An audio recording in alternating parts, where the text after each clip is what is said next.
everyone, this is Keith Scott from out in Sydney, Australia. I'm one of the voices of Bullwinkle J. Moose.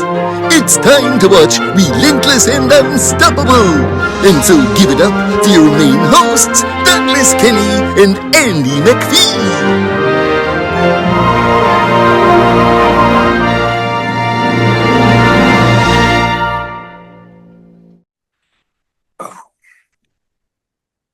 You know, I've got a lot of good memories on bikes.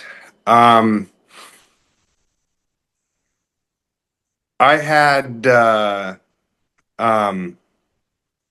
you know, when my wife and I first were seeing each other, I would invite her to my races, and she did not know much about racing. Obviously, it was new to her, and I really wanted her to be able to like see it all and be like backstage with me, you know. So I got her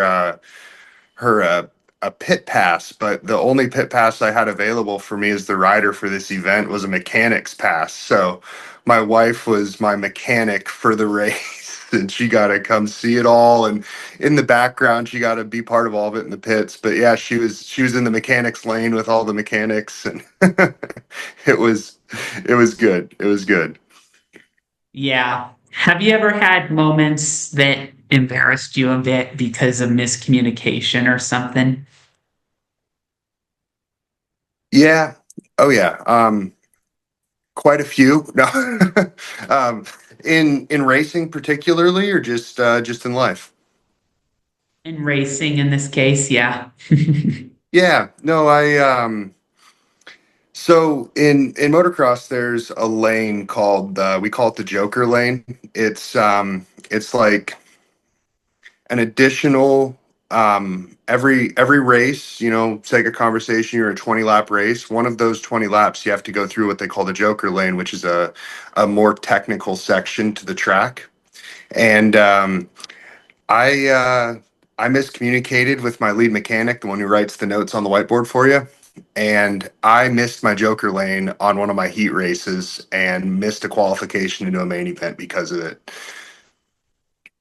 That's pretty funny. I have a Uh, similar experience if you want to hear it. oh, I do. One time in 2014, I competed again after the championship year, but finished second. And I would have been that champion if this hadn't happened and if I hadn't been taken out in a late season race by someone by mistake. But but anyway, early in the season, I just remember qualifying 10th, which was highly unusual at that time. So I was focused on getting to the front, and the kind of track we were on was like a street course, kind of, not really a road course. And so there was a lot of braking involved, like what you'd find at Circuit Gilles Villeneuve and a few other tracks. So I start the race and I'm able to pass like three cars, I think, before I have to talk about braking with my spotter because we had spotters, we didn't have crew chiefs in the series.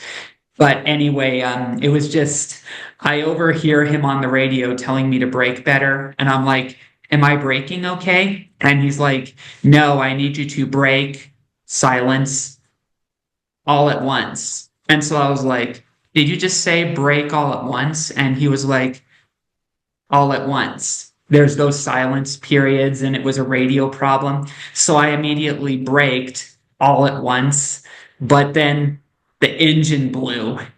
And I had to go off the track and be towed back to the garage. And the minute I arrived at the garage, the guy that owned my go-kart and my spotter came up to me, baffled, wondering what happened. And I was like, I heard on the radio that you guys asked me to brake all at once. And the guy that owned the go-kart looked at the spotter and he was like, "No, Doug, I told you to brake, but not all at once." Uh, isn't it? Uh,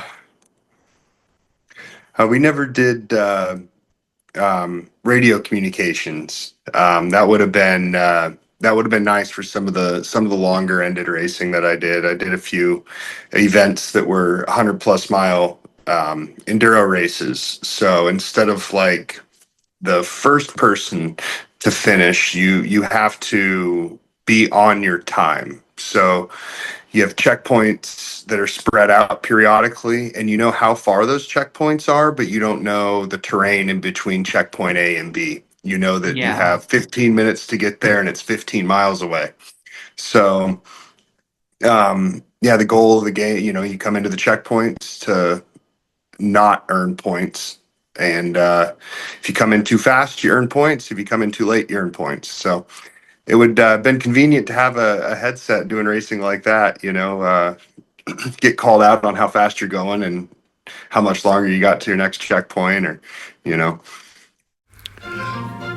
Gee, that's all we have for Relentless and Unstoppable.